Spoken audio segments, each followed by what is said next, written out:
पहले आपको बताएं कि पेट्रोल और बिजली की कीमतें बढ़ने से महंगाई का जिन बेकाबू हो चुका है। सस्ते बाजार भी महंगाई की लपेट में आ चुके हैं। अदरक की बात करें तो अदरक 1000, लहसुन 450, आलू 120, टमाटर 100 रुपए फी किलो में फरोख्त हो रहा है। जी हाँ, खीरा 120 रुपए, मेथी 300, शिमला मिर्च 200 रुपए, अरवी 150 रुपए फी किलो हो गई। ओपन मार्केट में भी सब्जियों की मनमानी कीमतें जारी हैं। सेब 176, आलू बुखारा 340 रुपए, खुबानी 203, अंगूर 305, आड़ू 220 रुपए, अनार 230 रुपए किलो हो गया। मुल्क भर में महंगाई का जिन बेकाबू, फल मौसमी सब्जियां सब महंगा। अवाम को रिलीफ फराहम करने वाले सस्ते बाजारों में भी महंगाई का राज। रेट लिस्ट में मौसमी सब्जियों की कीमत में होशरबा इजाफा। अदरक सरकारी रेट 900 रुपए मुकर्रर, लेकिन ओपन मार्केट में 1000 रुपए, जबकि लहसुन 450 रुपए किलो तक बिक रहा है। आलू का सरकारी रेट 90 रुपए, बाजारों में 120 रुपए किलो में फरोख्त। अगर टमाटर की बात की जाए तो उसका सरकारी रेट 78 रुपए है, मगर बाजारों में 100 रुपए किलो तक फरोख्त किए जा रहे हैं। खीरा 120 रुपए, मेथी 300 रुपए, शिमला मिर्च 200 रुपए, अरवी 150 रुपए किलो तक फरोख्त। शहरियों का कहना है कि प्राइस कंट्रोल कमेटियां गैर फाल। दुकानदार सरकारी रेट लिस्टों की बजाय मनमानी कीमतें वसूल कर रहे हैं। जिस तरह के प्याज हो गया, ये भी इनका पहले रेट कुछ और था, थोड़े से और बढ़ गए। अदरक है, इसका रेट भी काफी ज्यादा है। यानी डिफरेंट चीजें हैं जिनका रेट पहले के, यानी जब भी हम आते हैं ना तो थोड़ा सा इंक्रीज हर संडे को इंक्रीज हो रहा होता है। नहीं, सस्ती 2-4 रुपए का फर्क तो है बाहर के बाजार में, लेकिन क्वालिटी वो नहीं है जो बाहर आम छाबड़ी वाला या दुकान वाला रख के बैठा होता है। वो 5 रुपए ज्यादा ले लेते हैं, लेकिन क्वालिटी में चीज सही देता है। शहरियों का कहना है कि हुकूमत महंगाई को कंट्रोल करने के लिए मौसर इकदामात करे। कैमरामैन इकराम शाह के साथ अदनान भट्टी, GNN लाहौर। चीनी की मिठास में महंगाई की कड़वाहट, चीनी ने भी डबल सेंचुरी कर ली। कोयटा में चीनी 220 रुपए और फैसलाबाद में 200 रुपए तक फरोख्त होने लगी। कराची में 180 से 190 रुपए किलो हो गई। चीनी की जखीरा अंदोजी और ब्लैक मार्केटिंग पर काबू ना पाया जा सका। लाहौर में 1 किलो चीनी का भाव 180 रुपए हो गया। महंगाई से चीनी भी फीकी, भाव डबल सेंचुरी से भी ऊपर। शहरियों के लहजे में कड़वाहट आ गई। इंतजामिया की लापरवाही और पेट्रोलियम मसनूआत महंगी होने से चीनी की कीमतें तारीख की बुलंदियों को छूने लगी हैं। दुकानदार भी मौके का खूब फायदा उठा रहे हैं। कहीं भी सरकारी रेट पर चीनी दस्तयाब नहीं है। कोयटा में 7 दिन में 30 रुपए महंगी होकर चीनी 220 रुपए फी किलो तक फरोख्त की जा रही है। 50 किलो का थैला 11,000 रुपए का हो गया। चीनी की कीमत में इजाफे पर शहरी बिलबिला उठे। नए दिन के साथ अगर किसी परचून के पास जाओ, चीनी खरीदने के लिए 10-20 रुपए का इजाफा हो रहा है। अनवर साहब से यह दरख्वास्त है कि ये स्मगलिंग, बुरे चीनी की स्मगलिंग को पूरी ख़त्म किया जाए। चीनी जो है सारा स्मगलिंग हो रहा है अफगानिस्तान, और लोग जो है बत्ताखोरी दे रहे हैं, बत्ता ले रहे हैं, इसलिए चीनी उधर सारा जा रहा है, इसलिए महंगा होता जा रहा है। फैसलाबाद में 1 किलो चीनी 200 रुपए तक पहुंच गई है। रावलपिंडी में चीनी 190 रुपए किलो में फरोख्त होने लगी है। चेक एंड बैलेंस न होने पर शहरी नाजायज मुनाफाखोरों के हाथों लुटने पर मजबूर है। जितनी स्मगलिंग ज्यादा हो रही है उतनी चीनी में रेट बढ़ रहा है। चीनी उस वक्त इसका रेट नहीं रुकेगा जब तक ये स्मगलिंग नहीं रुकेगी और सट्टेबाजी नहीं रुकेगी। चीनी की कीमतों की यही सूरत हाल है। जब लेने जाते हैं 5 रुपए, 10 रुपए, 15 रुपए बढ़ा देते हैं। गरीब आदमी जो चीनी खरीदता था वो उससे भी रह गया। लाहौर में चीनी की जखीरा अंदोजी और ब्लैक मार्केटिंग पर काबू ना पाया जा सका। शहर में 1 किलो चीनी का भाव 180 रुपए हो गया। कराची में चीनी 185 रुपए किलो में फरोख्त होने पर शहरियों की गुफ्तगू से मिठास खत्म हो चुकी है। निगरान हुकूमत का दावा है कि चीनी का कोई बहरान नहीं, ताहम ज़राई मुल्क में आवाम को सस्ते दामों चीनी न मिलना लम्हा फिक्रिया। बिजली की कीमतों में इजाफे के खिलाफ 10वें रोज भी आवाम का पा रहा है। रावलपिंडी में शहरी सड़कों पर निकल आए, टायर जलाकर एहतजाज किया गया। शहरियों के हुकूमत के खिलाफ नारे भी लगाए गए। अटक में मुश्तिल मुजाहिरीन ने GT रोड ब्लॉक कर दी। चिश्तिया में बिजली बिलों के खिलाफ एहतजाजी रैली निकाली गई। जायद बिल्स पर आवाम का एहतजाज खत्म ना हुआ। टायर नजर आतिश, सड़कें ब्लॉक। जमात इस्लामी को एहतजाज की कॉल देना महंगा पड़ गया। पेशावर पुलिस ने जमात इस्लामी के कायदीन के खिलाफ मुकदमा दर्ज कर लिया। FIR में जमात इस्लामी के रहनुमाओं पर इमलाक को नुकसान पहुँचाने, जबरदस्ती दुकानें बंद करने और ताजिरों को धमकियां देने के इल्जामात लगाए गए। पुलिस ने नामजद मुल्जिमान बहरुल्लाह खान समेत दीगर के घरों पर छापे मारे, मगर कोई गिरफ्तारी अमल में न आ सकी। जायद बिल्स और इजाफी टैक्सेस के खिलाफ 10वें रोज भी मुख्तलिफ शहरों में सार्फिन ने एहतजाज किया। रावलपिंडी और अटक में टायर जलाकर सड़कें बंद कर दी गईं। मुजाहिरीन ने हुकूमत के खिलाफ नारे लगाए। शुरका ने इस अज़्म का इजहार किया कि टैक्स वापस न लेने तक एहतजाज जारी रहेगा। महंगी बिजली के सताए अवाम ने सियासी रहनुमाओं का घेराव शुरू कर दिया है। फैसलाबाद में साबिक वज़ीर पानी और बिजली आबिद शेर अली इलाके के दौरे पर निकले तो खातीन बिल लेकर पहुंच गईं। लीगी रहनुमा ने जायद बिल्स की दुहाइयां देने वालों को दिलासा दिया और चलते बने। राजनपुर में वापडा हुकाम को लेट ट्रेडिंग की वजह पूछना पसंद न आया। मीटर रीडर से सवाल करने वालों के खिलाफ मुकदमा दर्ज करवा दिया गया। कराची में गुज़श्ता रोज जमात इस्लामी के एहतजाज का मामला, पुलिस ने सड़क ब्लॉक करने पर मुकदमा दर्ज करके 9 अफराद को गिरफ्तार कर लिया। मुकदमे के मुताबिक शरपसंदों ने लाठियों और डंडों से पुलिस एहलकारों पर हमला किया। मुकदमे में बलवे, हंगामा राई और कार सरकार में मुदाखलत की दफात शामिल की गई।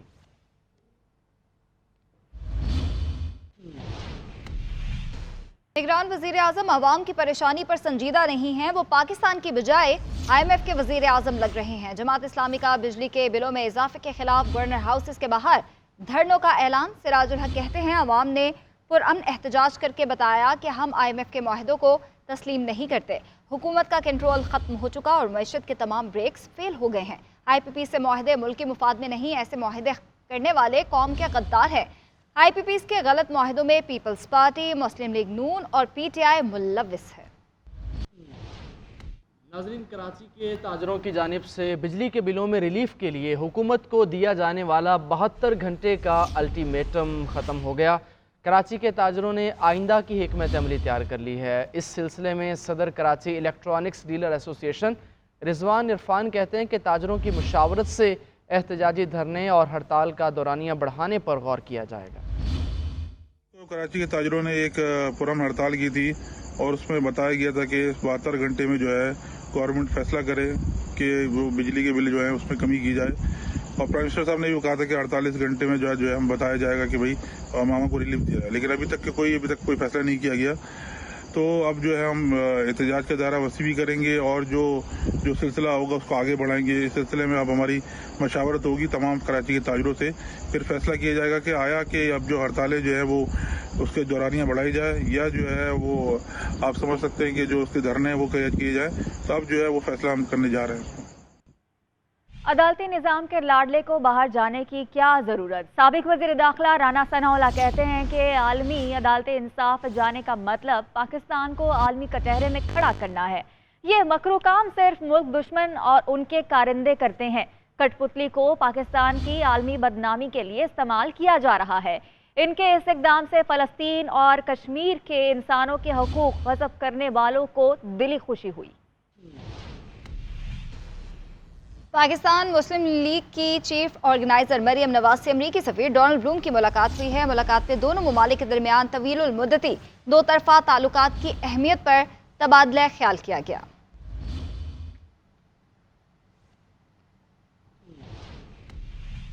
आम इंतखाबात में आरोज़ अदलिया से लिए जाएँ। सियासी जमातों की इलेक्शन कमीशन को तजवीज़। ज़राए के मुताबिक बाज़ सियासी जमातों की आरोज़ अदलिया से लेने की मुखालफत। आरोज़ इलेक्शन कमीशन के अफसरान तयनात करने की तजवीज़ दी। इलेक्शन कमीशन के अफसरान को तयनात करने से माजरत। कहा हमारे पास अफसरान की तादाद कम है, इलेक्शन के दिनों में दीगर अहम जिम्मेदारियाँ भी अदा करना होती हैं। आम इंतखाबात 2024 की तैयारियां। इलेक्शन कमीशन ने तैयारी पकड़ ली। आरोज़ बारे सियासी जमातों की तजावीज़ पर गौर। ज़राए के मुताबिक आम इंतखाबात जनवरी के आखिर या फरवरी के शुरू में करवाए जाएंगे। इलेक्शन कमीशन ने इंतखाबी सामान और बैलेट पेपर्स की छपाई की तैयारी मुकम्मल कर ली है। प्रिजाइडिंग अफसरान, AROs और इंतखाबी अमले की फहरिस्तें भी तैयार की जा चुकी हैं। आरोज़ और DROs की तैनाती के अलावा दीगर तमाम तैयारियां मुकम्मल हैं। हल्काबंदियां मुकम्मल होते ही हतमी शेड्यूल की मंजूरी दे दी जाएगी। आम इंतखाबात बारे सियासी जमातों ने इलेक्शन कमीशन को अपनी तजावीज़ से आगाह किया। सियासी जमातों की अक्सरियत ने आरोज़ अदलिया से लेने की तजावीज़ दी है। ताहम बाज़ ने इलेक्शन कमीशन के अफसरान को आरोज़ तैनात करने की तजवीज़ भी दी है। इलेक्शन कमीशन ने अपने अफसरान तैनात करने से माजरत कर ली है। बाज़ सियासी जमातों ने आरोज़ अदलिया से लेने की मुखालिफत भी की। नून लीग ने आरोज़ अदलिया के बजाय ब्यूरोक्रेसी से लेने की तजवीज़ दी है। पीपल्स पार्टी ने ब्यूरोक्रेसी से आरोज़ लेने की मुखालिफत की। PTI ने आरोज़ की तैनाती से मुताल्लिक़ कोई तजवीज़ नहीं दी। इलेक्शन कमीशन ऑफ पाकिस्तान सियासी जमातों की तजावीज़ की रोशनी में ही आरोज़ तैनात करेगा। सरबराह MKM पाकिस्तान खालिद मकबूल सदीकी का बड़ा दावा, कहते हैं कि मुल्क चलाने की क़यादत सिर्फ हमारे पास है। आज पूरा खित्ता आगे और हम पीछे जा रहे हैं। माजी के कराची पर किताबें और आज नोहा लिखा जाता है।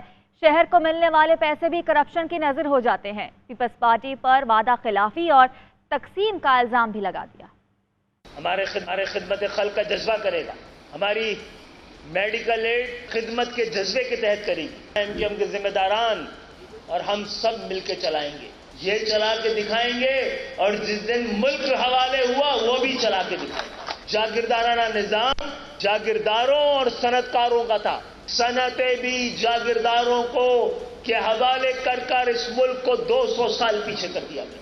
आज ये पूरा खित्ता तरक्की कर रहा है, लेकिन अफगानिस्तान भी आपको पीछे छोड़ के जा रहा है। संसार के कराची को लोग देखने आते थे दुनिया से, किताबें लिखी हैं जिसने, आज के कराची पे नोहा लिखा जाता है। नैब लाहौर ने साबिक वज़ीर आला पंजाब परवेज़ इलाही के प्रिंसिपल सेक्रेटरी मोहम्मद खान भट्टी को गिरफ्तार कर लिया है। नैब ज़राए का कहना है कि मोहम्मद खान भट्टी को करप्शन के इल्ज़ामात में गिरफ्तार किया गया है। नैब लाहौर की टीम ने मोहम्मद खान भट्टी की गुजरांवाला जेल से गिरफ्तारी डाल दी है। नैब टीम पीर को एहतसाब अदालत में पेश करके जिस्मानी रिमांड हासिल करेगी। दरियाए सतलुज की दरियाई पट्टी के मकीन घर बार और फसलें तबाह होने के बाद खैमा बस्तियों में मुकीम हैं। पानी तो उतरने लगा है मगर मकीनों के पास कुछ ना बचा। मुतासरा इलाकों के शहरी इंतजामिया के रहमो करम पर हैं। दरियाए सतलुज के बड़े रेले गुजर गए, पीछे तबाही की बड़ी दास्तान छोड़ गए। बहावल नगर की दरियाई पट्टी सैलाबी पानी की लपेट में। बहावल नगर डिवीजन में दर्जनों आबादियां ताहाल डूबी हुई हैं। हुकाम के मुताबिक यहाँ 17,549 घरों को नुकसान पहुँचा। 1,60,000 एकड़ अराजी पर मौजूद फसलें तबाह हो चुकी। दरियाई पट्टी पर मौजूद 157 देहात सैलाब से शदीद मुतासिर हुए। बहावल नगर में 18 फीडर से बिजली की सप्लाई मुतासिर हुई। दर्जनों आर्जी हिफाजती बंद टूटने से सड़कें बह गईं, जिससे 100 से जायद आबादियों का राब्ता मुनक़ता हो गया। तकरीबन 13,000 से जायद अफराद को महफूज मकामात पर मुंतकिल किया गया। जलालपुर पीरवाला में भी सैलाब ने तबाही मचाई। 300 से जायद बस्तियां सैलाबी पानी में बह गईं। यहाँ इंतजामिया की जानिब से बड़ी इमदादी सरगर्मियां शुरू न की जा सकी। सैलाब ज़दगान हुकूमत से फौरी मदद करने का मुतालबा दोहरा रहे हैं। कोई सारे कोल कहनी है पुछण तक जो भी क्या तोरे नाल थींदी पई है। असा जेरा कुछ अपनी मदद आप जई को भी कवर कीती खड़ा है। बंद टूट गए, पानी आ गए, फसला मुक गए, मवाशी माल लुढ़ गए। हमारे सारे घर डूब गए हैं, हमारे फसलें डूब गए, हमारे जानवर डूब गए हैं। हमें कोई इमदाद तक अभी तक किसी ने नहीं दी है। यहाँ टोटल फसलें और घर तबाह हो चुके हैं। बस यही अपील है हुकूमत से कि इसका जो नुकसान हुआ है ना वो हमें दिया जाए। लोधरा के इलाका सैदी वाला और बस्ती गुलामा वाली भी सैलाब से मुतासिर हुए, जबकि लोगों की बेसरो ज़बानी की हालत में महफूज इलाकों में मुंतकिली जारी है। एम्प्रेस ब्रिज पर भी पानी की सतह में इजाफा हो रहा है।